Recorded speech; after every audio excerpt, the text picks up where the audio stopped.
All right, so we are live. So welcome everybody to another one of my webinars. This is James Wilson with MTB Training Systems. And in this webinar, I'm going to go over upper body cardio training and really how it's probably the missing link in your mountain bike cardio training program, and give you some cool ideas on using some old school training tools to help you out with that. So first, just want to cover a couple things. See, I've got some people live with me, so appreciate everybody who took the time out of their day to join me live. You've got the little chat thing over there on the right-hand side. You can introduce yourself, say hi. Remember, you can ask questions. I'm going to be doing a little slide presentation here in a minute, and while I'm doing that, I won't be able to see your questions as they pop up, but as soon as I'm done, I'll be able to see them and get to them. So make use of that little chat thing on the side. This is one of the things I love about doing the webinars, is getting the chance to interact with you guys while I do it. And then after the webinar, I'll open it up to just kind of a general Q&A, so you guys can ask me anything about this webinar, or just kind of anything in general that might be on top of your head there. So anyways, got Amanda saying hi. How's it going, Amanda? So real quick, I know a lot of people watching this know who I am, but in case you don't, like I said, my name is James Wilson. I own MTB Training Systems. I've been helping mountain bikers in all disciplines and all levels of riding since 2005. Learn how to use smart strength and mobility training to help improve their riding. And it was really kind of a journey. I call myself the accidental mountain bike coach, because I never set out to become a mountain bike coach. I wanted to become a better rider myself. And so I set out to kind of find the best ways to become a better rider. I'm not a natural talent by any stretch of the imagination. I have this funny story I tell people about how I wrecked off of an 8-inch curve riding my bike to work today. I swear to God, true story. It was very embarrassing. But the point is that I started to find these different things that helped me improve my riding, and I knew that they would help other riders. And so I started MTB Training Systems to help share this information with you. And so, yeah, I got some other people, Greg from Pomona, they all saying hi. Oh, from Israel, excellent. Thanks for taking the time to join us. Doug, Philippe, man, everybody, hi. Appreciate you guys saying hi and joining me. So the upper body cardio thing, it started, it was kind of a weird journey for me, because what happened was I had a pinched nerve in my neck. And it's one of those things that most of us in today's society just kind of get used to. Like when we say our neck feels fine, it really means that it's not like out of whack and really hurting us that day. But we get used to this, just kind of low level of tension, low level of just kind of like, whatever in the neck area. And a lot of it's just from doing what I'm doing right now. We spend so much time in this position, then we're on our bikes like this. And so I kind of had this this breaking point, and I realized, like, man, there's something that's really like missing from my training. I'm doing all the quote unquote right stuff. I'm doing the mobility, I'm doing the strength training, I'm doing my Turkish get-ups, I'm doing all that stuff. It just seems like something's missing. And around that time, I kind of my mind started getting turned towards using some old school training tools, particularly the Mace, also known as the Gada, and the Indian clubs. And the kettlebells fall into this category as well. And I'll talk about all this stuff here a little bit later. But those tools, and researching them and learning more about them and using them and seeing the results that I saw, was just like, wow, there's really something here. Like, why do not more people know about these training tools and how to use them, and especially mountain bikers? Because I started to realize, like, a lot of these training tools were developed by ancient warriors and ancient wrestlers. And you talk about like upper body strength and grip strength and upper body endurance. I mean, those guys had to have it in spades. And that's mountain biking. There's a lot of that in mountain biking. So anyways, what I'm going to do is I'm going to go over a little slide presentation. And again, the slides are my notes, and so it's more to keep me on track so I don't get too far off in left field, as I've been known to do. And so I'm going to go through the slides, give you a little bit of background on what's going on, and then I'm going to take some time and I'm going to show you some of my favorite exercises with these tools and kind of how you can use them in your program. And yeah, just kind of go from there. So anyways, this is something totally new. I mean, I got to believe that if I'm not the first, I've got to be one of the first guys who's really trying to bring the steel mace and the Indian clubs and the stuff at this level to you guys, and show you guys some of this stuff specifically for mountain biking. So anyways, just have to bear with me as it's all kind of new to me too, but I really was excited about it. I want to share it with you guys. So all right, so see a bunch more people saying hi. Man, got people from all over. the country, all over the world joining me. Appreciate it. We got somebody from Laguna Beach, man. I'm jealous. We're so cold right here right now.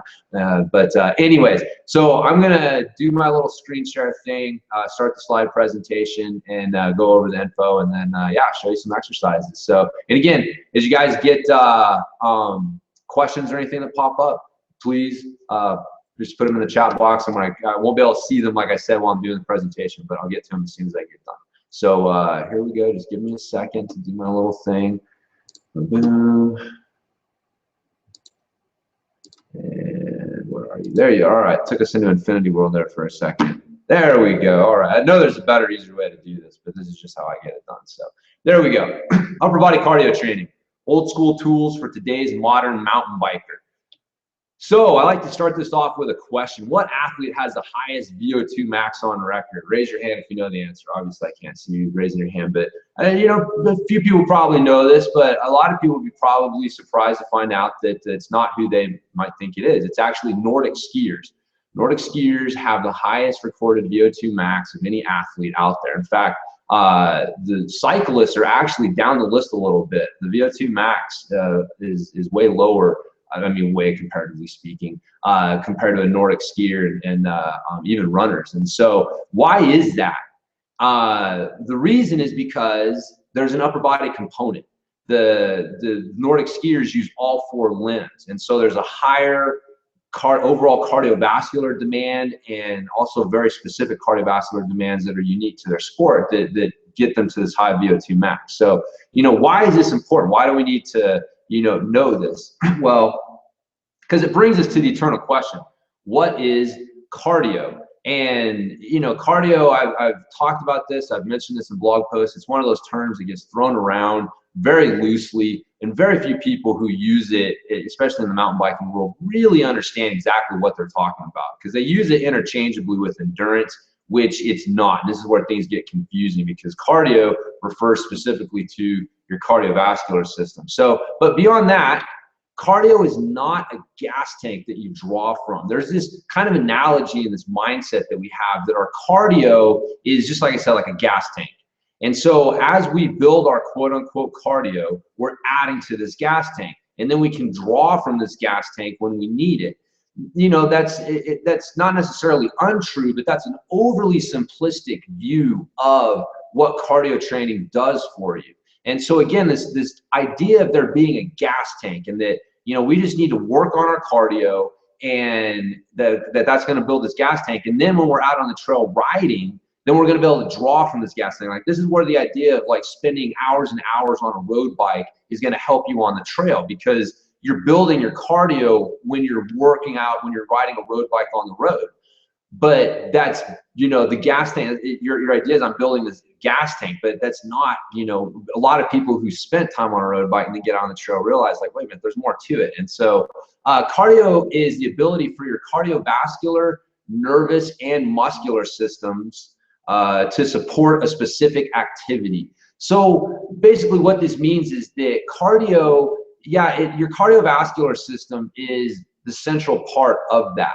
But your nervous system and your muscular system play very important roles in that too. So for example, if your brain recognizes what is about to happen, it recognizes the positions and the demands and everything that's happening, then it can respond efficiently and tell your body, okay, here's the muscles that need to activate, here's the muscles that need to relax, here's the hormones that need to be released, you know, all of this stuff. And so your nervous system plays a very important role, because it actually controls the muscles. So without the nervous system, your cardiovascular system has nothing to fuel.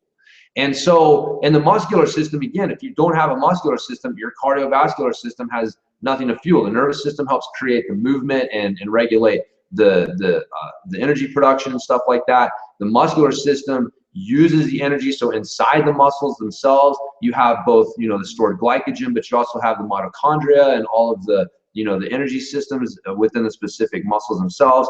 And then you have your cardiovascular system, which provides the fuel to support that work. And so again, when you realize, like, cardio is not just my cardiovascular system, I have to keep in mind my nervous system and my muscular system as I'm training my cardio and you know, for these specific activities. And so examples of this, one, seated versus standing pedaling. I'm very, very big on this. This is, you know, the cardio that you build seated is not going to transfer to standing very effectively. And so obviously if you have a rider who's really fit and he spends a lot of time seated pedaling, and you have a rider who's completely unfit, and you both have them start to try doing some standing pedaling, obviously the general kind of just fitness base or whatever you want to call it, like, I don't want to make it sound like there's zero transfer at all. That's not true. There is some transfer, but it's very limited, and it's not nearly what you would think. And so this is why training seated and standing pedaling separately is very important, because from a muscular system standpoint, from your brain's point of view, those two things are very different. And so your cardiovascular system has to respond differently and supply fuel differently for those two different activities. Example two, triathletes. So, you know, why triathletes, they run, bike, and swim. You know, if cardio was just cardio and there was just this gas tank that you drew from, well, then they could just do one of those three. You know, they could just build their cardio running, biking, or swimming. But instead, they have to spend time training all three, because the cardiovascular system has to know how to respond to and support all three activities. And last is Lance Armstrong, and this is the example. You know, he ran a marathon, I forget, it was the New York or Boston Marathon back in his heyday, you know, when he was you know, the top endurance athlete in the world, and yet he finished like kind of mid-pack. He wasn't at the top of the pack. So you know, this also points to VO2 max testing. Like when they test a runner's VO2 max while he's running, he usually tests higher than if they test it cycling, and vice versa. You take a cyclist and test their VO2 max cycling, and then you test it running, and it's not unusual. It's very common to see differences, sometimes large differences in the numbers that are reached. So again, if cardio is cardio, then none of these examples should exist, right? So what this means is that we have to get beyond kind of some of the current views of cardio training. So this means that cardio is very specific to what parts of the body are being used and how they are being used. And this goes back to the Nordic skier example of, you know, they use their arms. And so, you know, they're not just using their legs, they're using their arms. And so you can't train for Nordic skiing by just training one or the other. You have to train the upper body and the lower body. And you also have to keep in mind how they're being used. You can't train for this by, you know, training on an exercycle for your legs and then using an exercycle for your upper body and then saying, okay, now I'm training for Nordic skiing. You know, you have to look at the specific tension demands, movement demands, the joint angles, and also, you know, what parts of the body are being used. And so the upper body is an important part of your performance in some sports, like mountain biking. Mountain biking has a huge upper body component. In fact, the upper body demands in mountain biking are much higher than for road riding. And so this is another reason that I continually try to, you know, drum into people's heads that mountain biking and road riding are separate sports. You have to stop looking at them as the same sport or just kind of a different variation of the same sport. Just because you're on a two-wheel bike does not mean that they're the same sport. From your body's point of view, from your brain's point of view, from your muscular system's point of view, and also, you know, from your cardiovascular system's point of view, all of those points of view, mountain biking is much different. The upper body demands are huge on the trail, and anyone who's been on the trail can attest to this. And this is one of the problems, is that people's upper bodies are so weak and their upper body cardio is so horrible. They get out on the trail, they get beat up. They're working so hard because they have these weak links in their system, but they feel themselves breathing hard. So what's the answer? Hey, I need to work on my cardio. Well, how do you work on your cardio? Well, you pedal. You know, it doesn't make sense, right? So there was a study that found that grip strength endurance and not pedaling-based aerobic endurance was directly related to downhill racing performance. And I have a article on my site called The Science of Going Downhill Faster, and that links to the study if you want to check it out. But you know, again, even if you don't race downhill, which most people really don't, there's still something there, because every time the trail starts pointing down, you're not pedaling, there's something else that becomes important. And that's what they're finding, is that this grip strength endurance is an extremely important part of your performance as a mountain biker, because when you're not pedaling, when the trail is rough, and especially when you're going downhill, that grip strength endurance becomes the most important factor. And if that's a weak link, if you don't have good grip strength endurance, it means your body's going to be working very inefficiently. You're going to be burning energy very inefficiently. So when you get to the parts that don't require grip strength endurance, you don't have as much energy to put into those things. And again, people confuse that as thinking they need to work on pedaling. So in fact, pedaling-based aerobic endurance has never been found to be directly related to MTB performance. So you can't look at someone's VO2 max and say, oh, he's got the highest VO2 max, he's going to win this mountain bike race. That's not how it works. And yet, in this previous thing here, like I pointed out, this study found like, oh, he's got the highest grip strength endurance. Yeah, you can bet money that he'll probably finish at the top of this downhill race. So, you know, there's been a direct correlation between some sort of mountain bike performance and grip strength endurance. Well, there's been no correlation between pedaling-based aerobic endurance and mountain biking anywhere. And yet we continue to obsess over it. You know, like I keep going back to people, when they need to work on their cardio, what do? Cardio training equals pedaling. We have to move past this idea that cardio training equals pedaling. And this gets past the idea that pedaling equals cycling. You know, like, well, cycling again is code word for road riding. And if you're going to tell me that pedaling equals road riding, I wouldn't argue with you there, because that's a huge aspect. Like, people forget that, you know, road riders don't ride road bikes to improve their cardio. They ride road bikes because that's their sport, and they're getting better at their sport. And so, you know, if we're not road riders, then doing the things that they do to get better at their sport isn't the best thing. So that's where this whole pedaling equals cardio training comes from, is looking at road riders, not realizing that their cardio demands are different than ours, and that, you know, we have an upper body component. So how do you train upper body cardio? Because again, I can't stress this enough. This upper body cardio is a huge missing link in most people's cardio training. They continue to obsess over pedaling based cardio when it's their upper body cardio that's really holding them back on the trail.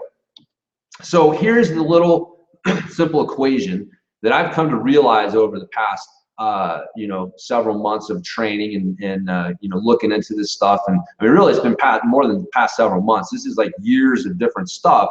It's just kind of funny. There's this thing called The Adjacent Possible, this book I read called Where Good Ideas Come From. And it's basically where, you know, when you have all of this knowledge from these weird, you know, different areas, and sometimes these different things converge at a moment, and you're able to kind of see over the edge, as he described it, and see like what's possible. And so this is, the last few months have been a culmination of years of things that have come together for me and kind of crystallized over the last few months. And that's what, you know, this equation comes from, and a lot of stuff comes from. But my point is that grip strength endurance equals core strength endurance equals upper body endurance. So again, going back to that study that found that grip strength endurance was directly related to their performance. Well, there's a guy named Greg Cook, who I mentioned quite a bit. He's the guy who came up with the functional movement screen, one of the leaders in the functional movement, if you want to call it that. But he's got a saying called, your grip strength is a window to your core, or your grip is a window to your core. And so your grip strength and your core strength are directly related to each other. And so your grip strength is directly related to your core strength.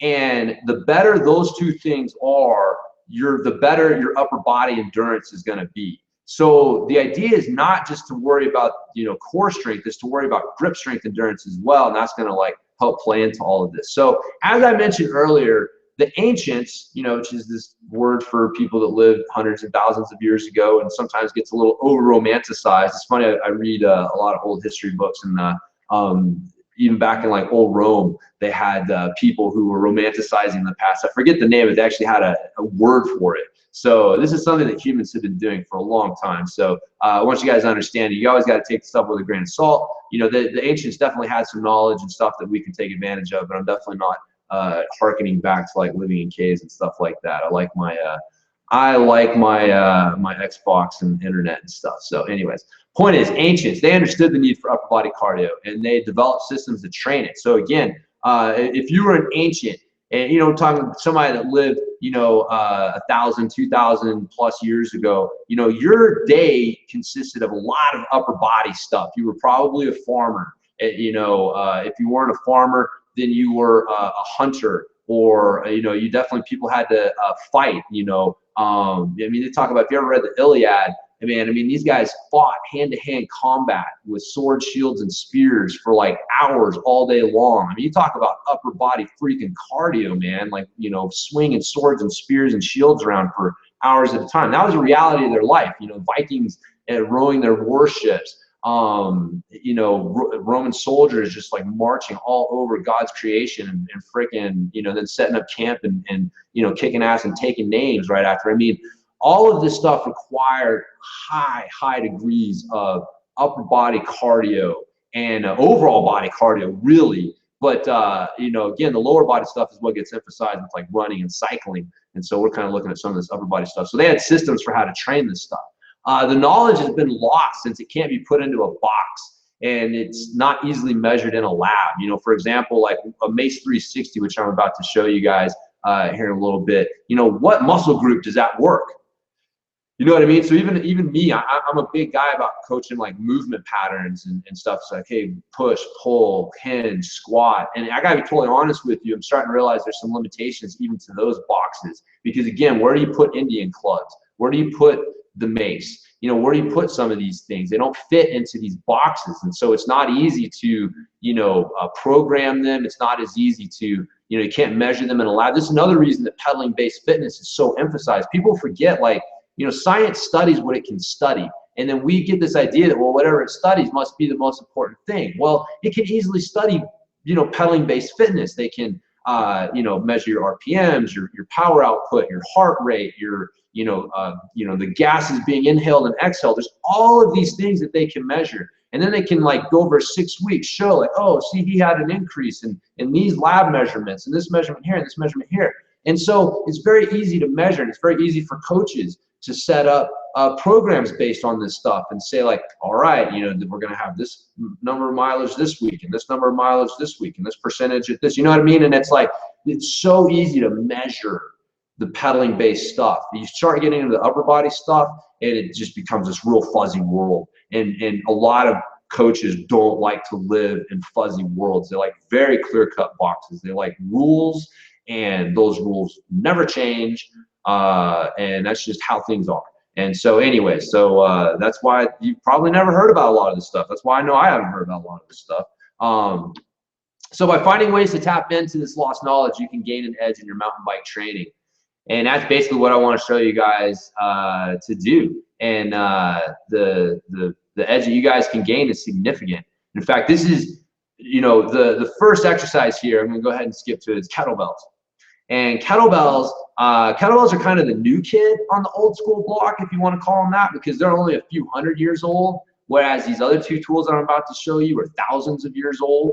And so the kettlebell was originally developed and popularized in Russia. A lot of people know the story about kettlebells today because a guy named Pavel Tsatsouline back in the late 90s started to introduce kettlebells back into the American fitness market and started to become very popular. And again, though, the kettlebells, this is just one of those things. I just happen to be at certain places at certain times. And again, if I wasn't the first, I was probably one of the first to use kettlebells with my mountain bike clients, especially things like swings and Turkish get-ups. And it's funny, a lot of exercises that people just take for granted today are just like, oh yeah, that's what you do as a mountain biker. It's like, yeah, back when I started MTB Strength Training Systems in 2005, I was pretty much the first person to start talking about using kettlebells and how to properly use them for mountain bike training. So again, I'm sure there were other people that were using them. My point is that I was one of the first people to help popularize them in the mountain biking world, one of the first people to start using them in my programs, especially my online programs. And I'll admit, I think that is the #1 reason that my programs have produced the results and gotten the reputation that they have over time, is because I have a heavy dose of kettlebells in my program, which includes a heavy dose of swings and a lot of these things, even like Turkish get-ups and stuff like that, work on your upper body cardio because of the endurance factor of having to stabilize your arm over your head for so long. So this upper body endurance thing, this is what I'm saying, like I didn't realize, when I started using kettlebells back in 2005, the idea of upper body and grip strength endurance wasn't even entering my mind.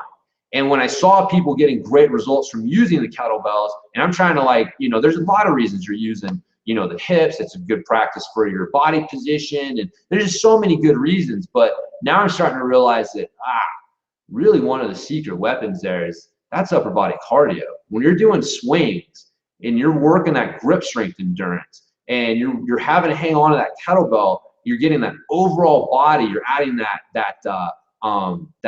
you know, upper body cardio, grip strength endurance aspect to your training.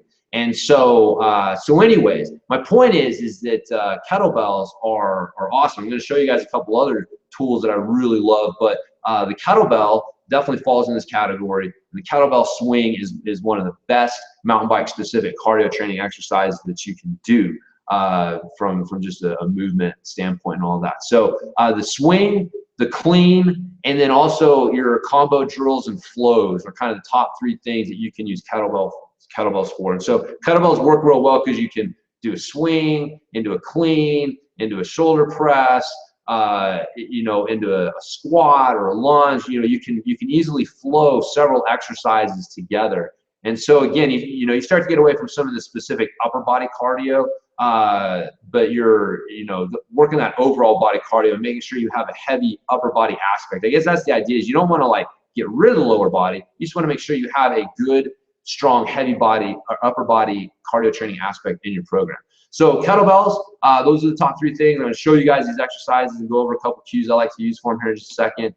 Indian clubs. Indian clubs are even older by quite a bit. They go back, you know, thousands of years. They're originally developed in Persia. They made their way over to India, and the British soldiers over there noticed that the Indians, particularly the wrestlers, and had just really great upper body development and strength and endurance and all of these things, and they trained regularly with the Indian clubs. And so they that's why they're called Indian clubs, is because, you know, how we all were back in the day, just to not asking questions and just assuming that what you saw was what it was, and saying, hey, these people are from India, they're using them, so they're Indian clubs, instead of finding out, oh, they're actually from Persia and made their way over here. But so you can call, they're also called club bells in some circles. But the Indian clubs are an amazing training tool. They're probably right now my favorite training tool.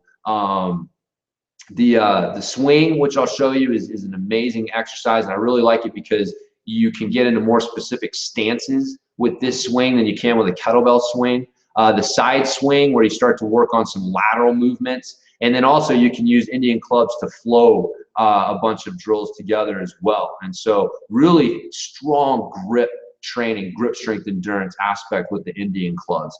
And then finally, the steel mace, also known as the gada, and again developed a couple thousand years ago in Persia, originally just a rock on an end of a stick, and it you know, has been used since then by warriors and wrestlers in that area. And probably like best known, there was a guy named the Great Gama, and he was one of the last great Indian Kushti wrestlers back in the early 1900s, back when wrestling was a big deal. Like there was a point in time when wrestling, you know, wasn't the fake stuff, you know, you see at WWE, and it's nothing wrong with that. I like WWE. But the point is that wrestling used to be like one of the major sports, and people, you know, it was a big deal. And there was a guy named the Great Gama, and he was known for using the mace. And, you know, almost like excessive use of it. I think I saw it termed when reading up on him. He was known for his excessive use of the mace.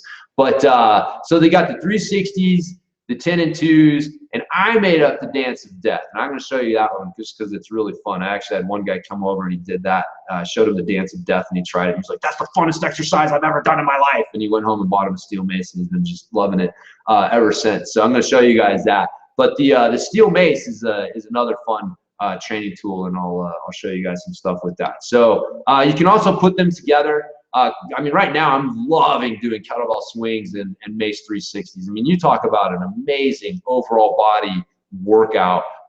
You know, doing like 20 swings and 20 360s and alternating back and forth. You can do, you know, your you know, Indian club swings and you know, 10 and 2s. You can combine all three of them using swings and side swings. So I'll show you some of these combinations. But the thing, you know, one of the downfalls, if you want to call it a downfall of the kettlebell, is that, you know, you can only do so many freaking swings in a row.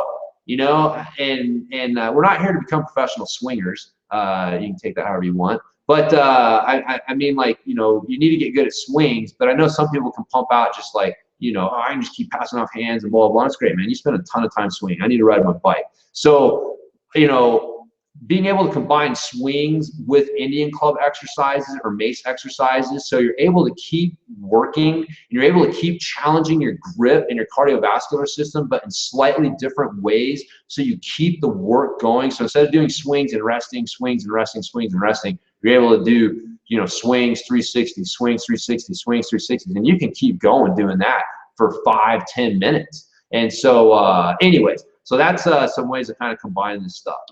So you can learn more and get a free 30-day workout at bikejames.com. And all right, so that's it. I'm gonna stop sharing, get out of here, see if I got any questions, and then I'm gonna show you guys some of the exercises. And there we are. Yeah, Rick got my pro swinger pun. All right, so I'm gonna take a quick look at a couple questions here. I'm gonna kind of let's see here. Here we are. Amanda wants to know, we had a lot of banter going on in the little chat room, which I love to see. It pumps me up to see you guys chatting with each other while I'm doing my presentation. I'm like answering and asking each other's questions. So, so Amanda is asking, can VO2 max be trained and increased, or is this mostly hereditary? That's a great question. It's really mostly, you know, I'm going to say it's mostly hereditary. All right. So here's the problem. There's a good book called The Sports Gene, because we run into this problem, right? We've heard the 10,000 hour rule, and then we've heard that it's genetics. And the truth is, it's a combination of the two. You know, there's some genetic factor, there's some training. I mean, there's people that don't have very high VO2 maxes that have gone on to become great endurance athletes, you know, and then there's guys that have really great natural talent that didn't have to work quite as hard to become great, you know. So what I mean, so it's always a combination of the two. But the thing is that there's definitely, you know, a limit to what you can do. And the other thing is that your ability to increase your VO2 max is very limited compared to your ability to improve your efficiency. And so this is, again, like your efficiency, that there is, you look, there's another book called 80-20 Running that does a great job of explaining this, but he talks about how, you know, there's a lot of great runners whose VO2 max is leveled off or even decreased, and yet you see their performance continue to rise. Why? Because there's something more going on, you know. There's way more going on than just your VO2 max. Like, if people understood the history of sports science, they'd understand it's just basically the history of like their ability to measure aerobic exercise, and it's not necessarily there's not necessarily studying, like, you know, anyways, sorry, I'm getting a little bit off topic there. But VO2 max, it's not that it's not important, it just gets overplayed, and you're not necessarily trying to train to improve that. You're after your first year or two of riding, the vast majority, especially as you get older, like once you get into like your 30s and 40s, the vast majority of any performance improvements are coming from efficiency. And that's where keeping, you know, how does the brain perceive this, and how is the body perceiving this, you know, the muscles and stuff like that become more specific. And so, so anyway, so hopefully that answers your question, Amanda. Let me know if not, and I'll be happy to follow up on that. Let's see, can you overdo cardio? Yeah. So here's the thing. Douglas wants to know if you can overdo cardio, and back up here a second. There's riding your bike, which is cardio training. It's practicing your sport. It's the most important cardio training that you can do. And then there's cardio training, which is what I consider like not on the trail, like what you're going to do in addition to riding your bike. Like trail riding is the most important cardio training you can do, and it should be the focus of your program. And if we're talking about, you know, extra stuff beyond that, it needs to support your bike riding. If you're getting, like, you know, 2 good hard trail rides in a week, how many hard cardio efforts can you put in each week? You know what I mean? So the reality is that most riders are overdoing cardio training, in my opinion. I think that you see this this guy Ian King, who's a strength coach, Australian strength coach, who pointed this out first. But people get into this overtraining syndrome, right? So they think that working really hard is the key. So they work really hard, and then they don't see the results they want. So they think they need to work harder, which starts to kind of overtrain them, and then the performance decreases, which freaks them out. And they think, I need to work harder. And the same thing happens with the cardio training, because people start out and they're out of shape and they start doing some cardio training and they see results, but then the results stop coming, and so they think, I need to work harder. And then the results actually, they don't come, or they see some decrease because they're starting to overtrain themselves. So my point is that I've found that most people can put in about 2 good hard cardio efforts each week, and that the bulk of your cardio training should be moderate to easy, really. And again, you go back to that 80-20 book. 80% of your cardio training should fall into like the he says easy. It gets a little fuzzy with us as mountain bikers, but in my opinion, I think that 80% of your riding should fall into the moderate to easy category, and 20% in the hard. And your cardio, you're only doing hard cardio if you're not able to get out on the trail and practice. Like when I was a runner, the only reason I got into the gym and went on a treadmill, or I went into the pool and did pool running, or I did some other sort of thing besides get on the track, was because I couldn't get on the track. That was it. So if you can get on the trail, then you should be looking at how to use that. So, but anyways, I guess my point is I'm starting to get a little off topic here, because cardio is one of those things, like I could just do a cardio training webinar and just for hours go off on this stuff, because there's so many questions, so many misconceptions. So I always look at, to sum it up, I always look at minimal effective dosage. It's not how much can you survive, it's how little can you do and see the results you're looking for. And remember, the trail riding is ultimately, everything else needs to support the trail riding. So if you're doing these hard cardio workouts here, and then you go to ride your bike and you feel drained and sore, and you feel like you can't ride your bike effectively, then yes, you're overdoing it. All right. So I guess that's kind of an easy way to tell. So all right, see what else we got here before I get going on the exercise demos. What about overuse injuries in the upper joints? And swimmers and swimmer shoulders, aka swimmer shoulders. Well, see, now we're talking about athletics, and athletics is not about health and fitness, and that's one of the big kind of dirty lies out there. And I've talked about this before. Like, you don't ride a mountain bike to get fit. You need to get fit. That's why you should be doing strength training and mobility training and all this other stuff, because that's what gets you fit and keeps you injury resistant. Because if all you do is your sport, you're always going to run into these problems. Now, so when we're looking at athletes that have a repetitive motion, and they're always, doing this, or they're throwing, or they have so what you're talking about is a repetitive motion kind of overuse syndrome. And you can run into that, obviously, if all you do is the same things over and over again. But I guess a lot of the sporting repetitive use injuries tend to have a couple things. They tend to be either really high velocity, so like when you're throwing, so there tends to be like a high power or aspect to it, or there tends to be a limited range of motion, or tends to limit the range of motion to one plane. So for example, like swimmers, like they're pretty much just working in this sagittal plane. Like there's not a whole lot of transverse or shoot, I'm forgetting my plane out to the side. I remember the frontal plane. That's right. Because I remember always, it's like front should be to the front, not to the side. Anyway, sorry. So, and that's where, having doing a variety of exercises always comes in. But I hope that answers your question. Obviously you can overdo anything. I mean, you can overdo drinking water. It's called drowning, right? So, but somewhere between drowning and dehydration is what we're looking for. So anyway, so Douglas wants to know best way to measure your VO2. Whatever your sport is, I guess. I mean, if you're a cyclist, you should measure it cycling, because that's going to give you the greatest idea of like where you're at specific to your movement. So it's more an idea of just, I don't know, one, like just kind of how limited that number is. And what does it mean? What does it mean? Why do you want to know? I mean, if it tells you that you have the highest VO2 max in the world, it's no guarantee that you're going to be the greatest endurance athlete in the world. And if you don't have a great VO2 max, then it puts like some sort of obstacle in your head that you have to overcome mentally. Like, I don't know my VO2 max, I don't want to know it. So anyway, sorry, that's just me. Again, these numbers just get so, I don't know, like people love numbers, man, and they're just so easy. They make the world so black and white, and you got these little boxes, and it's just everything's, you know, but that's not, the world's very fuzzy and gray when we start getting into this stuff. Is VO2 max the magic thing? What about lactate threshold? Again, this stuff moves. Clyde's wanting to know that. This stuff moves. So you measure your lactate threshold today, you train for 6 months, it moves. You know, you want to know what your lactate threshold is? Where do you start panting? Okay, when you get to the point that you're having to take a deep breath, it's also called your ventilatory threshold. It's been shown to be closely related to that, to your lactate threshold.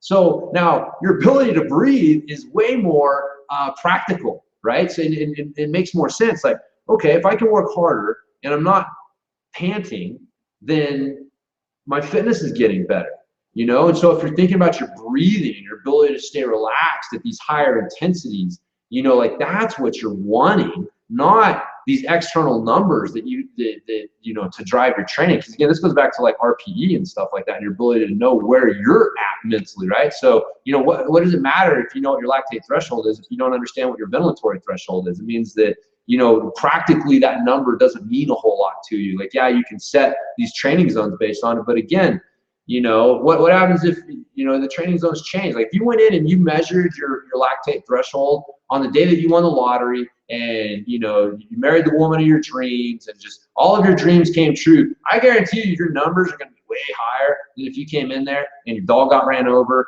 your wife ran away, your house burned down. You know what I mean? Like life stress affects this stuff.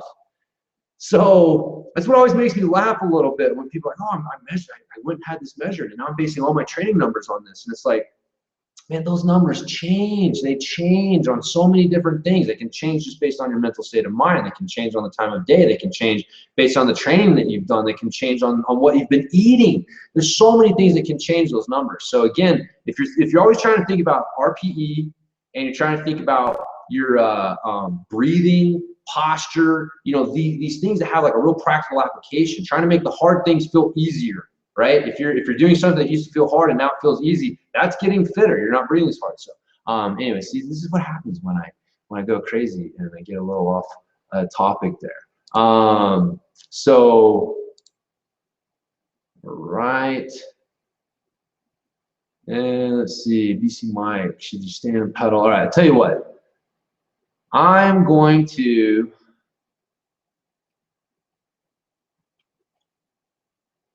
jump into, I got a couple, so here's the thing, I got these questions, but I want to make sure that I get a chance to show you guys these exercises. So I'm gonna go over the exercises real quick, and then what I'm going to do is get into answering some more of these questions, because some of them are starting to get into some other things like training for the BC bike race or something. Amanda, we're all geeks, we love numbers. I know, man, I know, you trust me, I love my numbers. I have my moments where I have a crisis of faith where I'm like, this is too scary for me. But you know, the truth is this is where the fun stuff lies. So Douglas, yeah, don't worry about your VO2 number. Yeah, I like that. Yep, exactly. All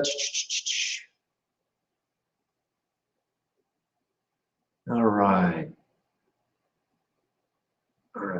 So, all right, here we go. All right.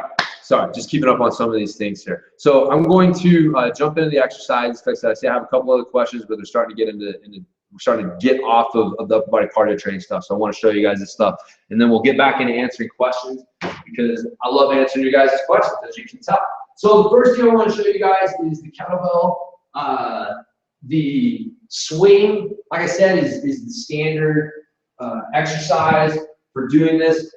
The swing is one of these exercises that, like anything else, Americans like to take and think that we can improve on and make better. And so we have what's called the American swing, and then you have your Russian swing or regular swing. So I prefer the regular swing, where we're projecting energy forward and back.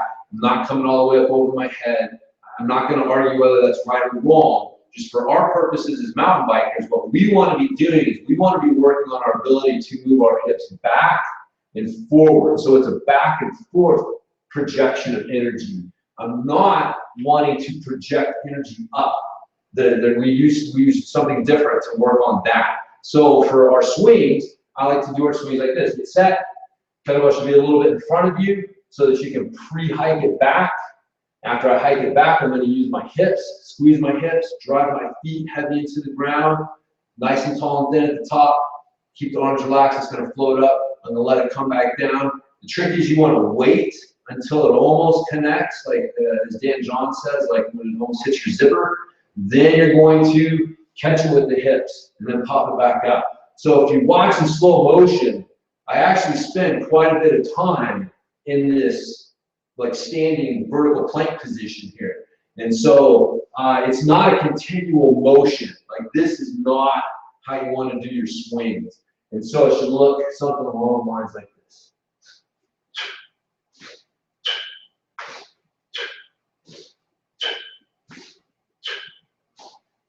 When you're done, park it, just like that. So that's a good swing. You can do one arm, where you're going to get one arm, do one arm at a time, which is good. You're going to get a little bit of rotation down at the bottom, but you don't want to rotate too much. What you don't want is the shoulder to come out. So when I come down to the bottom here, what I don't want is the shoulder to unpack. So if I need to twist just a little bit to keep my shoulder packed in, that's fine. But not too much twisting. Don't let the shoulder come unpacked. You know, you can get fancy with it. Do your pass-off swings, this is a good way if you're really trying to do high-rep swings, or you can do like 5 or 10 on one arm and then switch off. So just a couple good swing variations. Your clean is similar to that, except you're going to hike it back, shoot hips forward, and now we are going to pull the kettlebell up. So there's a little bit of up with the motion, and we're going to pull it up to our rack position.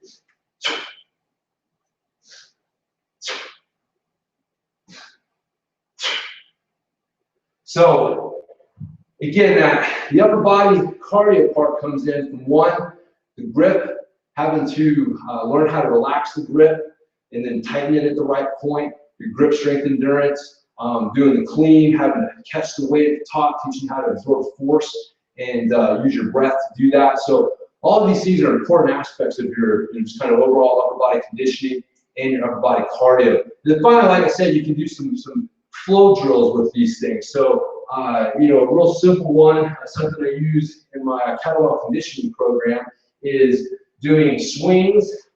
So, say do like, you know, 10, 15 swings. When you're done, pull it up, do what this is called a goblet squat. You know, like 5 to 10 reps of this. And then finally, you can do a two-handed shoulder press like that. You know, 5 reps of that. And then right back into your swings. You know, up into your goblet squats. Back into your presses. So obviously you can do that one-handed.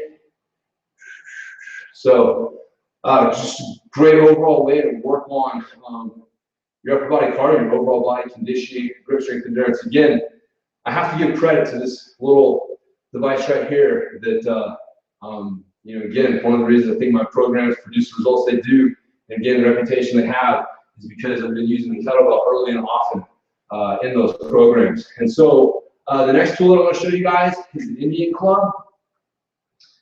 So there's 2 different types of Indian club. There's a lightweight Indian club. These are like 2 pounds. They're made of plastic. They're a little bit more for some mobility stuff, which is, you know, really good. But what I want to show you guys, so these are a little lighter, you know, 1 to 2 pounds, and they're great as well. These are heavier. This is a 10-pound Indian club. You ever want to really feel bad about yourself and question your strength and your, you know, what you really got? Grab a 10-pound Indian club and try and hold it. Like, I'm making this look relatively easy because I've been training with it for a while. My grip and wrist strength has improved tremendously. But when I first grabbed these things, it's like, oh, what the frick is this? How much does this weigh? What, 10 pounds? Are you kidding me? So, you know, the leverage of these things really forces your grip in your wrist to get strong in a different way. Now, this is off subject, but I got this big, huge pet peeve with those stupid wing grips that are just showing up everywhere. And, you know, so those little, I think Ergon was the first people to start making them. Those things are horrible. And they make it impossible for you to get good palm pressure on the handlebars in the proper place, they'll corner properly. And they're making up for the fact that most people's grip strength and wrist strength sucks. And it's not taking care of the actual problems, causing problems. So you use tools like this. The kettlebell is a great tool. I've talked about using it before. But tools like this and the Mace, this produces true wrist strength and stability. I guarantee you, after doing a few months with heavy Mace or some heavy clubs, man, your wrists are going to feel completely different on the bike. So anyway, the leverage of these things is awesome. So the swing is the first exercise, and like I mentioned, I like these because I love kettlebells and I love the kettlebell swing, but the truth is this is not as specific a stance for us. This is not how we're standing on the bike. We use a narrow stance on the bike. In fact, we use like kind of a pedal stance or split stance type stance. And so I can replicate these stances better with the Indian club swing than I can with a kettlebell swing. So with the Indian club swings, you want to, the trick of the Indian club is learning that on the way back, you want the palms facing the ceiling. On the way forward, you want the palms facing up. And so it's this twisting. You're getting this internal and external rotation that's happening with the arms and the shoulders. And what's great is this internal rotation as you turn back, that it locks your shoulders into place. Again, I love the kettlebell swing, but one of the things you really have to fight is when you're down in this position here. It's real easy for this to happen. When you have your hands turned back and you're like this, it's very hard for this to happen. So it helps keep your upper back locked into place, and then you're actually in a better position using the Indian club swings than what most people are in with kettlebell swings. You have to be really on it to keep your upper back in a good strong position, which I'm always coaching people to do, but it's just, again, I always like what I call I don't call them, they're called self-limiting exercises. They're exercises that are hard to do wrong. And this is a more of a self-limiting exercise for me than the kettlebell swing, because it's harder for someone to round their shoulders like this at the bottom with Indian clubs than it is with the kettlebell swing. Point is, you can get the same benefits. You just have to think a little bit more with the kettlebell. So here's the swing. Boom.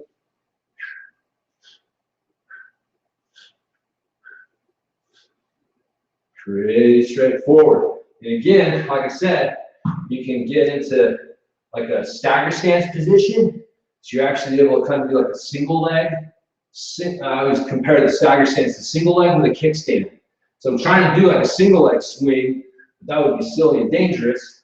But I can put this little kickstand back here, keep most of my weight on this leg and do a single leg, or I could even get into my pedal stance. So you get your feet set like you're on your bike. You're able to actually replicate the same foot stance that you would have on your bike. Again, you can't do that with kettlebells, so it makes it pretty cool. With that swing, you can do, obviously you can do one arm at a time. You can do what's called swing to order. You catch it up at the top. You've also got your swing to lever.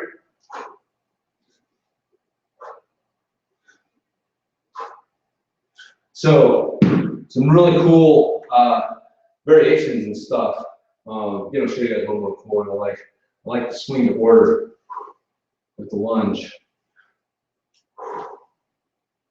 So it's got a little bit more of a lower body component to it. I know today's theme is upper body cardio, but I just like the way that one feels. I really dig that one. You got a side swing, which is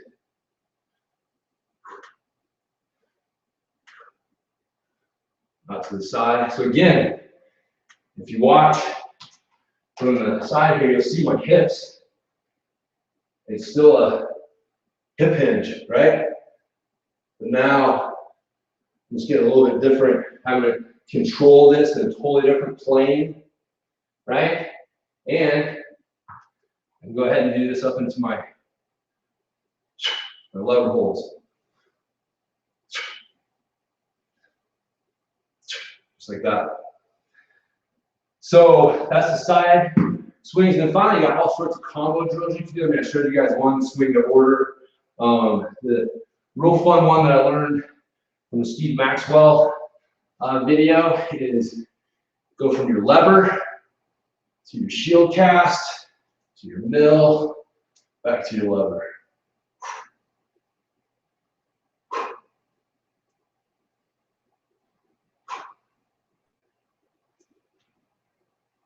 Just like that. So, you know, on the video I saw, he had them doing a workout where they were doing 5 on one hand, switching, 5 of those on the other hand, and alternating back and forth for 5 minutes. And so again, it's this idea of you're able to combine these things, use them in different ways, so you continue to challenge the body without, you know, it's doing the same one thing repetitively that produces a lot of fatigue and makes you need to stop. Whereas if you're doing multiple things where the flows and stuff come in, they allow you to, you know, work longer because you're working different stuff. And so finally, I'll show you the Mace. I got my so 15-pound Mace here. I highly recommend starting with the 10. I've told the story before. I originally ordered a 10 and a 20, and I thought my little girl who works out with me from time to time would use the 10 and I would use the 20. I mean, it's 10 pounds, right? It's 20 pounds. Like, how heavy can they be? And they show up in the mail and I go to pick things up and I'm like, holy crap. Like, the 20-pounder was unwieldy. I couldn't even pick it up for the most part. The 10-pounder was just like, are you kidding me? So I had to make a gata for her out of a piece of PVC pipe and rock to get her started, and ordered a lighter one. But man, it was an eye-opening experience. So a 15-pounder, I'm not bragging here when I say this, and you know, I'm probably gonna do something stupid and not make it look easy, but I just want to say, like, this is a lot harder than I'm making it look, and I'm making it look way easier than I'm making it look a few months ago. So your 360 is this right here.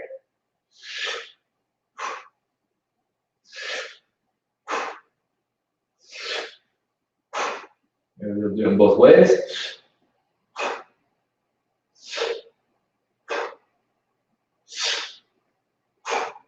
And you want to be able to do it with both hands on top, right? You'll find one way is easier than the other. Yeah, you gotta do it. So you got 4 directions, you got 4 things basically. Both, you know, one hand on top both ways, and the other hand on top both ways. And so something to keep in mind when you're doing these, having your hands down low is the key. If your hands are above your head or, you know, high like this is you using the wrong muscles to try to muscle through this. So doing one of these 360s is kind of like jumping from one rooftop to the next.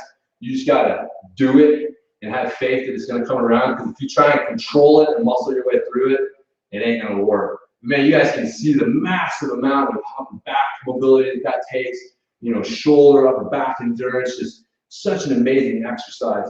The cousin to that is the 10 and 2. And so at this one, you don't bring it quite. So you can see, like, if I was on a clock, it would be pointing at 10 o'clock and 2 o'clock.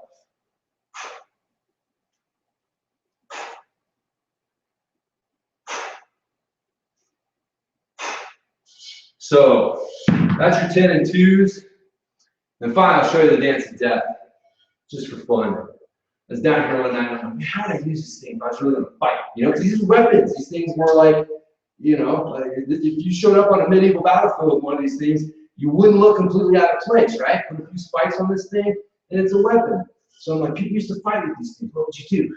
So I kind of did a little thinking. I was like, wow, kind of defensive here, you know, but I can't really attack. So, but I can attack from here, but I'm not very defensive. So what do I do?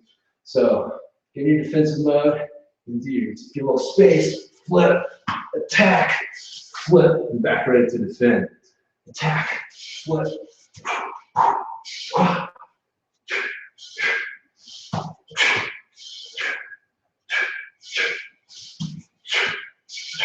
So, call it the dance of death.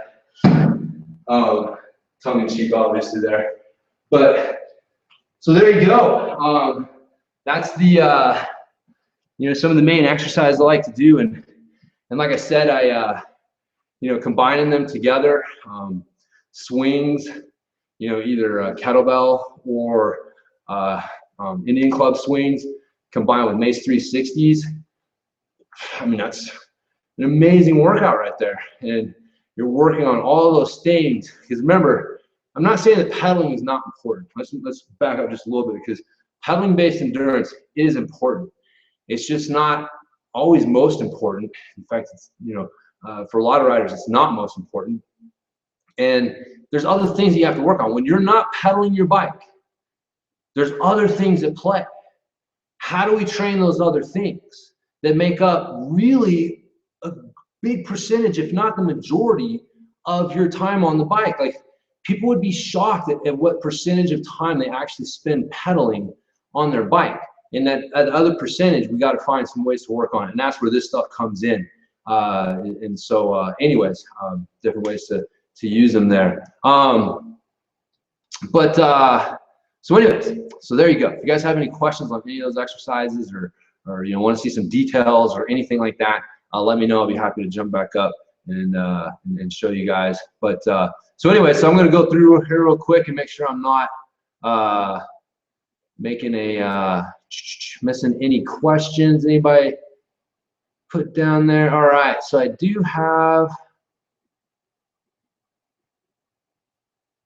All right, so BC Mike's got a question here. I'm gonna start diving into these questions that I took a second to show here. So should you stand and pedal in all the ESD workouts, mainly threshold 8-minute ones? So this is from my, well, a lot of my programs have my energy systems development workouts in them, but they're my version of cardio workouts. And the threshold workouts are, I think it's funny, I was talking with one of my private training clients this morning about this. And so here's my take on it, right? I think standing paddling, like, if you feel that standing paddling is a weakness of yours, then you should emphasize standing paddling in your off-season training, right? So if you, again, this is where things are a little different, like, you know, for each individual rider. But for most people, I'm gonna say standing paddling is a weakness. And so you should try to stand as much as you can. But you always have to let posture and breathing be your guide. That's the thing, is like, you have to learn how to use standing paddling and seated paddling. So when you go into standing paddling, you realize I'm going into high tension mode. This is harder to maintain. I will eventually start to break down. When that happens, I prevent that from happening by using seated pedaling to recover, or recognizing when it's about to happen, and then sitting down and continuing to work in a little bit different position to recover. Because again, you know, it seems funny, but it's like, when you sit down, it helps you recover for standing. When you stand up, it helps you recover for seated. And obviously the overall, you know, fatigue accumulation eventually kills you. But the point is that I recommend trying to stand as much as possible, especially if you've identified it as one of your weak links on the trail, which most riders it is. But it doesn't mean trying to, you know, just grind through, like, I'm going to make it through this 8 minutes. I'm going to bleed through my eyeballs. I will not sit down. You know, I'm going to put freaking nails on my seat to inflict pain if I try to sit down. That's not quite it. We want to push ourselves just a little bit further than what you would probably normally push yourself, and then sit down. You know, again, you're still pushing, but you're trying to focus on, when you sit down, you're able to lower the tension levels. Remember, it's all about tension management, right? So when you sit down, it should be like, I'm trying to relax. I'm trying to, you know, relax the core, relax the muscles a little bit, you know, let the tension dissipate, and now I can stand back up, and now I've got some tension, you know, like I basically hit my ceiling. I've got to sit down, you know, lower the tension levels a little bit. Now I can stand back up, you know. And so, you know, and then, you know, your high tension training, your cardio training, strength training raises that ceiling. So, you know, it's further until you get there. And that's how you know, eventually get to the point where you can stand and pedal for, you know, the majority of these things. But anyways, breathing and posture are always your guide. You never want to let some external goal like that, unless it's a race, right? Somebody paying you $1 million to do it, well, fucking do it. But if they're not, then breathing and posture. Remember, you're trying to make your hard stuff feel easier, right? Like, that's the point. Cool. Hopefully that answers your question there, BC Mike. He's got another one here. How would you prepare yourself for the Trans BC Enduro 6-day event? Man, I'm gonna have to do a webinar on this one. Actually, this would probably be a good subject to cover I've helped many people do it, and honestly, they're just following the Ultimate MTB workout program. You know, that's not all they do. Like I'm obviously helping, you know, making some changes. But the thing is, like, I have a template, right? Like this idea of like everyone's an individual and everyone needs a completely different workout is not true, right? 80 to 90% plus of what mountain bikers are going to do is going to be really similar across the board. Doesn't matter what discipline you are or anything like that, because we all need to push, we all need to pull, you know. Anyways, there's these basic demands that we all kind of have, and then the details, right? It's that 10 to 20% where you make those little changes in those details and stuff. And so, but my point is that the stuff that I do with my private training clients is based on the Ultimate MTB workout program, and that's the basis for what I've used to help people prepare for that event. And the reason that it works so well is because it goes back to what I was talking about earlier about efficiency. I'm basically the Ultimate MTB workout program trains you to be efficient with your high tension cardio, efficient with your skills and your movement on the bike, and those two things equal you using way less energy than you normally would, and that is what allows you to be able to, you know, ride and do these things, because you can't train for the BC bike race. It's a 6-day event. Unless you're gonna ride, you know what I mean? Like, unless you're gonna ride for 6 days for that long, you can't really train for that event. So that's why you have to start finding other ways to kind of prepare for it, and understand that, like, I can't prepare for it from just like a, you know, a quote unquote cardio demands where I can just go out and ride that amount for 6 days in a row. That's how you would train those specific cardio demands.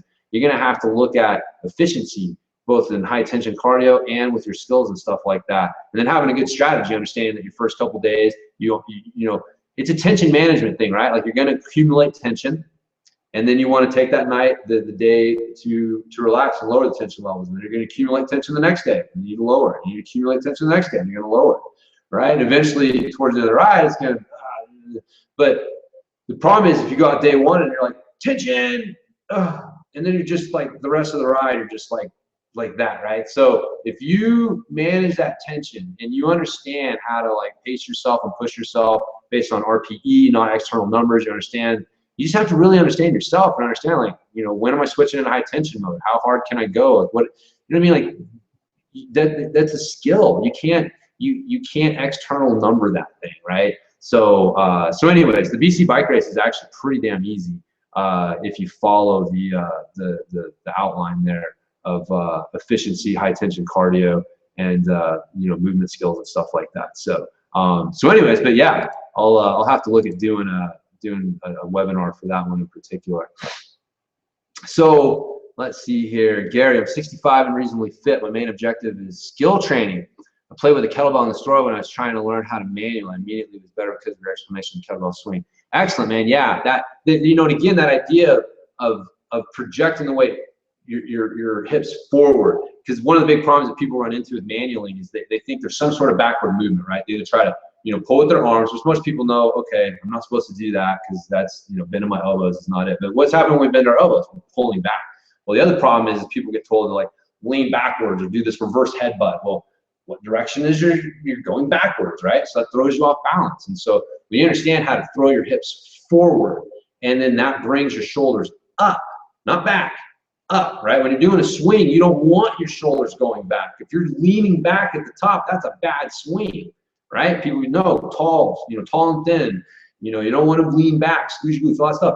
All that's basically saying is, like, you want to learn how to use push hips back, shoulders go down, push hips forward, shoulders go up. There's no, you know, when your shoulders aren't moving forward and backwards at all. It's your hips moving forward and backwards, and your shoulders are just going up and down.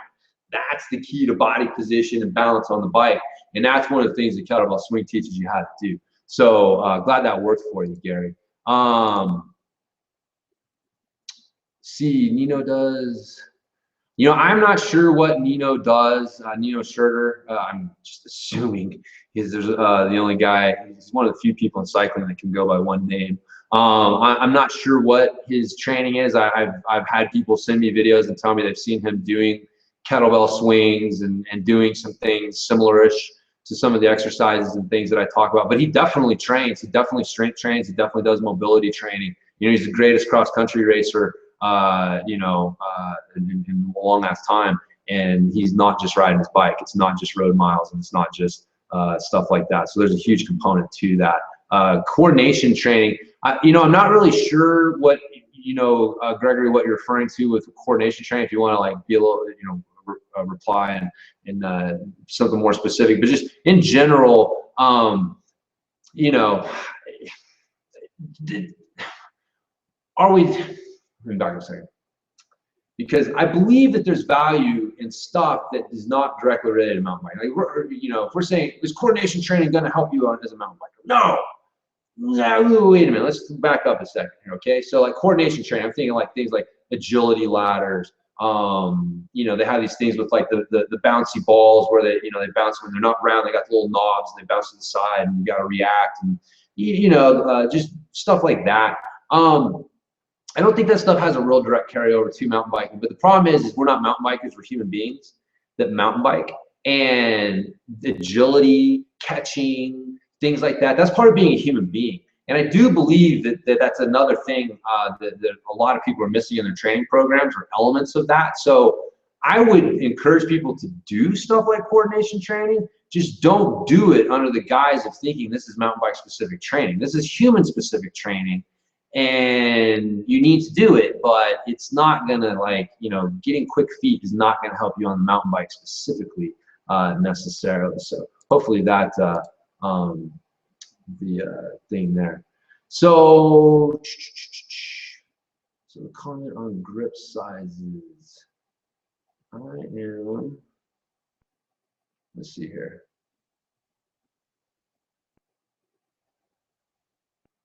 All right, Nicholas said something about the comment on grip sizes. I'm not, if I made a comment, I'm not sure exactly what I said, but I'll go with it.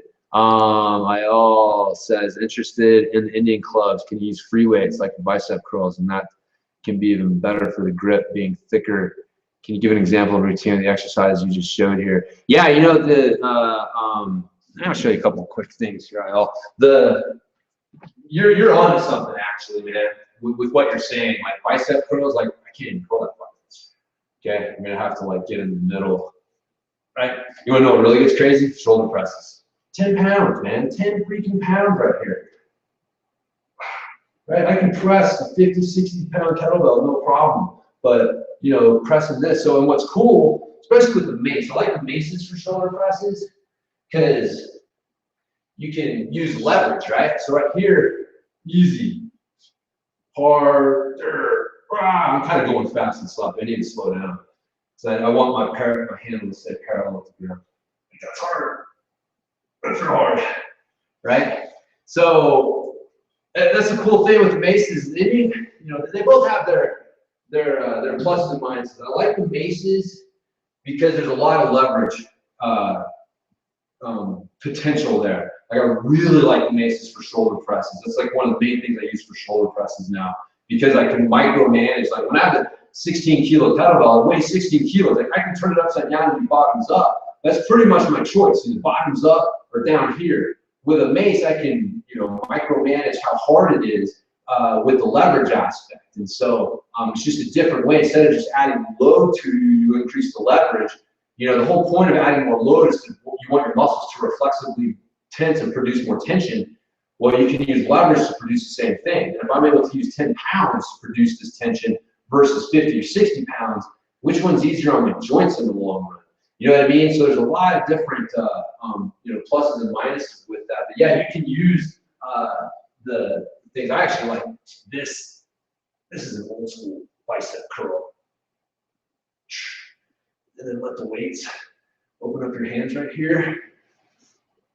Oh yeah, that's so good. And then coming in and doing your shoulder presses. I do this for warming up a lot. But you know, as far as like a routine goes, I mean, I'll be honest with you, I'm still kind of playing with them myself. I tend to just play with the Indian clubs. I don't, you know, they're more of a skill thing. So like I'll do sets, I set a timer and stuff like that, but it's more like just coming in and trying to play around with them and get better at the skill of using the Indian clubs.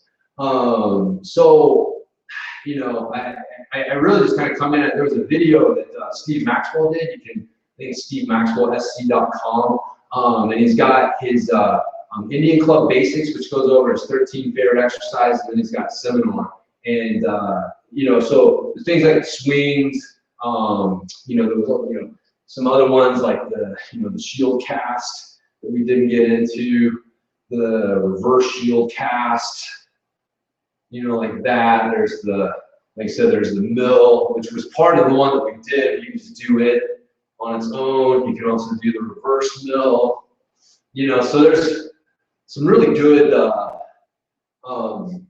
exercises. But I mean, I'll tell you, I plan on coming out with some exercises or some workout programs and stuff based on this stuff as I get a better idea of exactly how to use it. Like right now, I'm more integrating the stuff into people's workouts and my workouts as opposed to really trying to train. I'm actually going to Austin to a Mace certification seminar. I'm going to be looking into, or in a couple months, I'm going to be looking into doing more stuff and this stuff. But anyways, look for some workouts coming out. I wish I could give you a quick little routine, but really at first, man, I would just say get a hold of them, a couple of 10-pound Indian clubs, and then get the Steve Maxwell video if I don't have my product out yet, and just play around with them, have fun. Because that's the thing, man. Like honestly, I you know, getting a little off subject, but you know, we need to. It just goes back to that coordination training thing that I was talking about. Sometimes we just need to play. We just need to do shit that just for the sake of being humans, you know, and learning some fun stuff and getting in and challenging ourselves with some new movement skills and stuff. So anyway, so hopefully that answers your question somewhat. Amanda says she's nervous for my toes. Well, Amanda, it's never my toes that are the ones that are in danger. It's the person next to me that is in danger, because if I drop them, I know I dropped them and I'm going to get the hell out of the way. So it's the person standing next to me who's in danger, which luckily no one was around me today. But that's kind of the joke with like kettlebells and stuff when people are like, oh, you're going to drop it on your toe. And it's like, dude, it's not my toe that's in danger, because I know I'm getting out of the way. Cool. Rick likes the Indian clubs. Excellent. I love the Indian clubs. Kelly's digging on it. Awesome, James. Douglas wants to know club or mace. Let's see here. Man, that's a tough one. If I had to tell you, I'd say get a pair of 10-pound clubs and a 10-pound mace. And that would be, you can onnit.com, onnit.com. They sell them. They're really not that expensive. I mean, honestly, you could get a pair of 10-pound clubs and a 10-pound mace for, I mean, you'd get them shipped to your door for well under 150 bucks for all of them. So they're not that expensive, comparatively speaking. But if I had to pick one of the two, oh, man, that's tough. That is a tough one. I'd have to go with the Indian clubs, I guess. I really like the Indian club swing. I think that swing, the swing to order, the side lever holds, there's, you know, some of the stuff that you can do with it is really, you know, it makes it a little more versatile and good. But the mace, man, is fun. The dance of death, brother. How could you not want to do the dance of death? So anyways, hopefully that answers your question. Yeah, James has some spikes in his personal stash of clubs. That's right, man. No, I do actually. What's funny, again, off subject, for Christmas though, I get a throwing tomahawk, another kind of this freaking wicked looking ornate throwing axe. I got darts, a 15-pound mace, some ninja stars. I'm like looking at my stuff that I got for my Christmas and my birthday. Oh yeah, my birthday money, I go and buy other maces.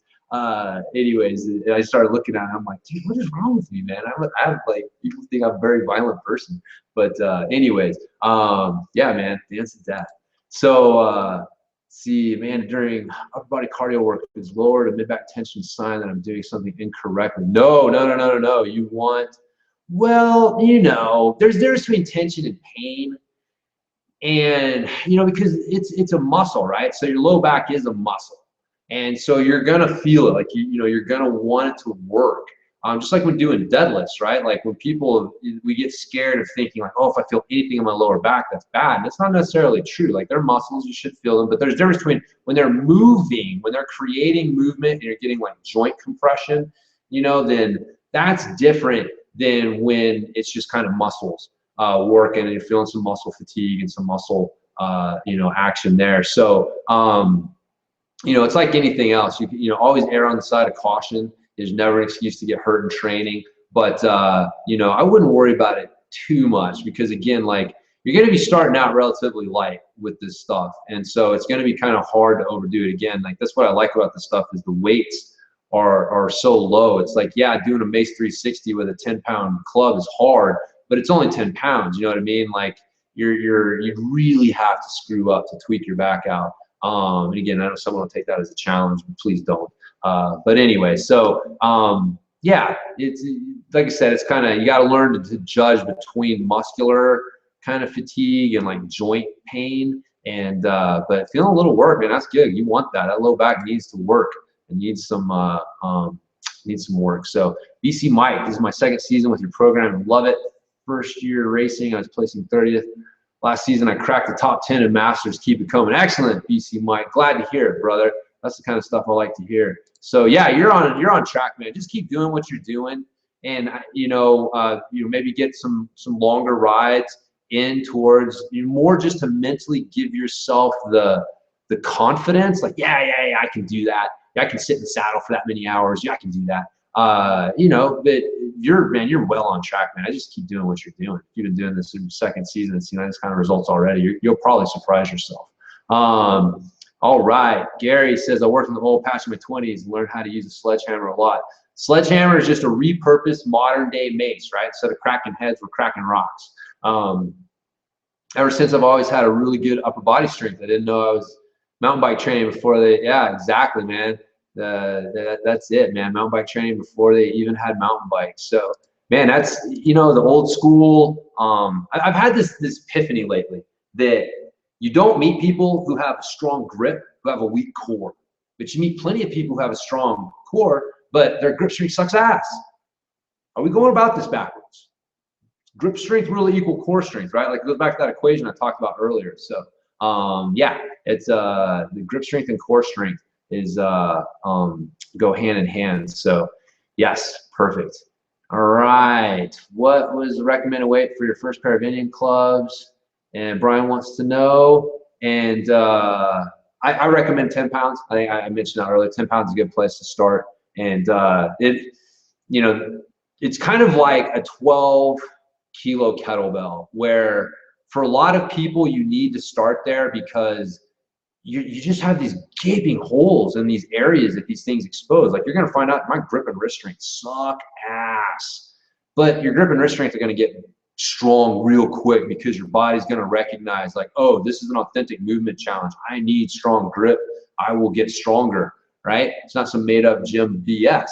And so, you know, half the core training exercises out there are just this made up crap, you know? And you freaking throw a weighted Indian club in your hand and you start doing something simulating, you know, twirling around your head, and it's like your brain starts waking up going like, ah, yes, I know how to do this. This is, you know, from my past.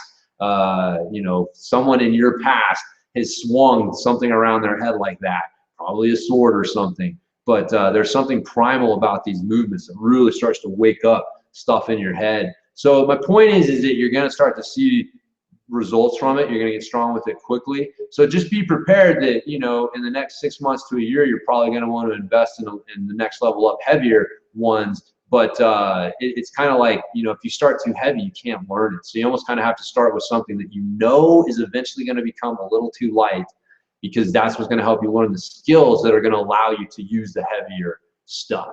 So anyways, hopefully that answers your question there. Yeah, I juggle and use the TRX bands too. Yeah, I've got all sorts of tricks up my sleeve there, Gregory. So, all right, I think that's about it.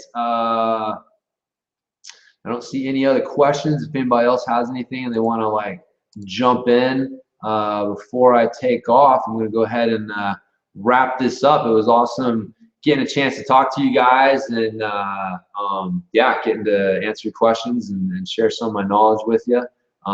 Yeah, Douglas, appreciate it. Appreciate doing this. You guys taking the time to do it with me, man. I love these webinars. Love getting a chance to talk to you guys. So yeah, I guess that's gonna be it. See a couple other little things popping in here and there. Get some forearm pump. That's right.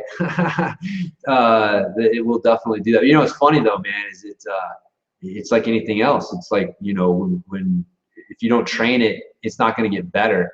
And unfortunately, grip strength is not going to get better with like the little dyno balls and the wrist rollers and stuff. It's just, that's not the kind of grip strength that we need on the trail. And so these tools here, like I said, the kettlebell, if you're following one of my programs already, you've got this in there, right? Because I've got kettlebell swings, I've got the Turkish get-ups, I've got the kettlebell stuff in these programs. And so you've already got this secret weapon in your programs. I'm just hoping to be able to kind of enhance this stuff and give you guys some other and better options. So so excellent. All right, guys, well, that's going to be it. Appreciate everybody signing out. I will thank you guys for your time, and I look forward to doing another one of these. And again, you guys got any suggestions on topics you'd like to see covered, hit me up at james@bikejames.com and let me know, and I'll see what I can do to work it in there. But awesome.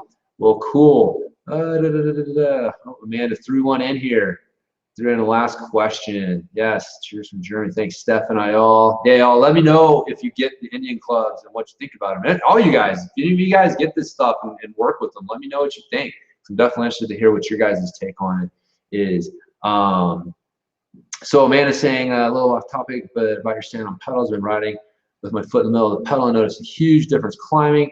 It's a bit awkward descending to trying to drop my heel though. Yeah, you know, and this again off topic. The dropping the heel thing it's kind of funny. You realize like there's things that we did and teach people to do because we're just trying to figure out how to work around a shitty platform. Okay, so I don't want to drop my heels. What I want to do is shift my weight to my heels, right? So again, like if I'm here,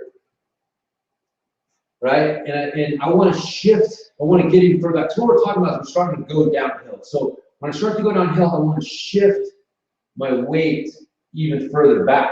Now, here's the problem. I can't fucking do this on my toes. It's impossible. I mean, look, I can't do it. So the answer was drop your heels. And that dropping your heels helped you sit your hips back. But you're not wanting to drop your heels, you're wanting to sit your hips back.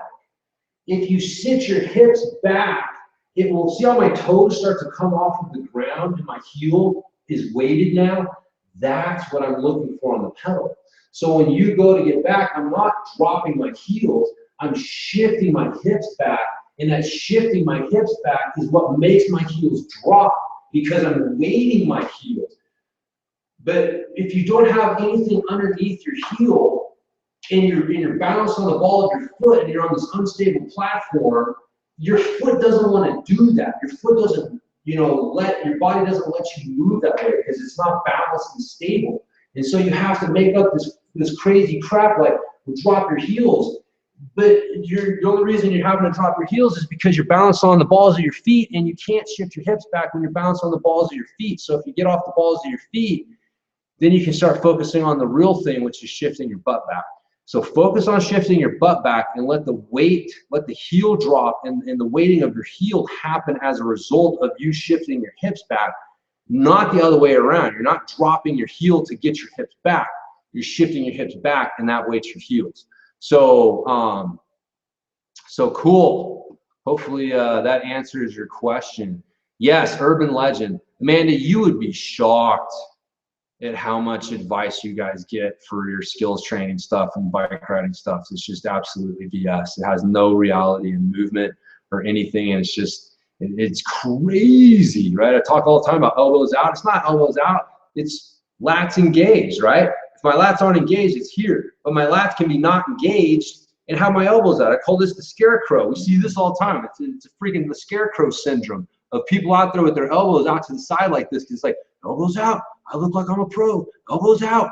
It's like, dude, your upper back is still fucking, there's no tension there. You know what I mean? You're missing it. If you get your elbows too far out, now your hand pressure is going down. You're not able to drive in to counter steer and all that stuff. So, it's not elbows out. It's tuck your shoulder blades. Oh, hey, guess what happens when I tuck my shoulder blades in my back pocket? It pushes my elbows out. So it's the same thing, right? You know, dropping your outside foot when you corner. It's bullshit. That's not what you do. You shift your hips to the outside. It's the same thing as dropping your heel. Your weight shift, weights the foot. So as your hips shift to the outside, that weights the foot. And as you weight the foot, that's what makes it drop. The further your hips shift, the more you're weighting, the further it's going down. It's not the other way around. You're not dropping your foot to shift your hips. You're shifting your hips to drop your foot. You know what I mean? But it's this backwards crap, because when you don't understand movement and you don't know what you're looking at, you start looking at symptoms. You see someone with their heels dropped, and you're like, oh, well, dropping his heels is what he did. No, he shifted his hips back. And shifting his hips back, dropped his heels. But again, if you don't understand that as a coach, then you're going to miss that. And you're going to tell people to do stuff like elbows out and drop your heels and reverse headbutt people and just nonsense after nonsense after nonsense that I hear people telling stuff.